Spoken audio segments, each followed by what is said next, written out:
মাওয়া ঘাটের ইলিশ মাছের লেজের ভর্তা কি যে স্বাদ কি যে মজা। আর সেই স্বাদ পেতে আজকে ঘরেই তৈরি করে নিচ্ছি ইলিশ মাছের লেজের ভর্তা।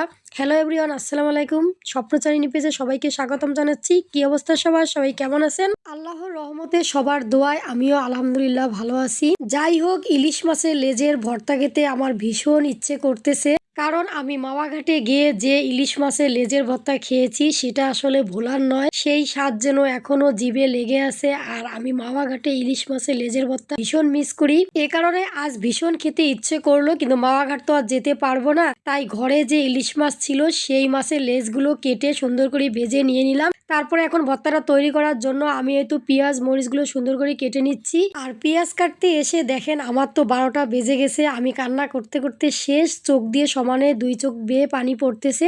যত কিছুই হোক, পেঁয়াজ কাটতে গেলেই আমার চোখ বেয়ে পানি পড়বে, কান্না করে দেবই আমি। এটা আমার সেই দীর্ঘদিনের অভ্যাস। এত বছর পেঁয়াজ কাটি, তারপরেও যেন পেঁয়াজ কাটতে গেলেই চোখ বেয়ে পানি আসবেই। তারপরে এই তো ধনিয়া পাতাও নিয়ে নিলাম বেছে কতগুলো, কারণ এই লেজের ভর্তায় আমি ধনিয়া পাতা দিয়ে দেবো। তারপরে এই তো সব কাটাকুটে শেষ। এখন আমি লেজের ভর্তা করার জন্য লেজ দুটো নিয়ে এখন আমি একটা ছেঁচুনিতে খুব সুন্দর করে ছেঁচে নেব। তারপর লেজগুলো ছেঁচা হয়ে গেলে এখান থেকে আমি সুন্দর করে কাটাগুলো বেছে নেব। কারণ ইলিশ মাছের অতিরিক্ত কাটা, এত কাটা সহ তো আর ভর্তা খাওয়া যাবে না। তাই যে কাটাগুলো বড় বড় এবং বাছা যায় সেগুলো আমি সবগুলো সুন্দর করে বেছে নেব।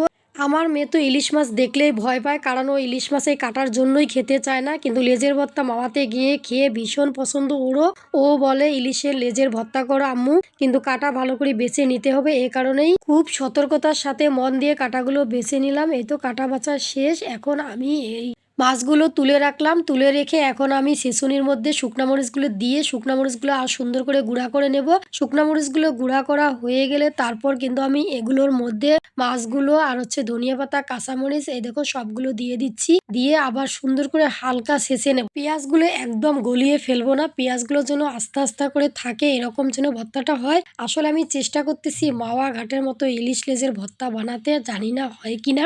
খাওয়ার পর বলতে পারবো আসলে কতটা মাওয়া ঘাটের মতো ভর্তা হয়েছে এবং স্বাদ হয়েছে। এই তো পেঁয়াজ মরিচ লবণ সবকিছু দিয়ে এখন আমার ভর্তাটা বানানো শেষ। আমি এখন একটা প্লেটে বেড়ে নিচ্ছি। বেড়ে নিয়ে এখানে আমি সরিষার তেল দিয়ে আবার হাত দিয়ে সুন্দর করে একটু চটকায় নেব।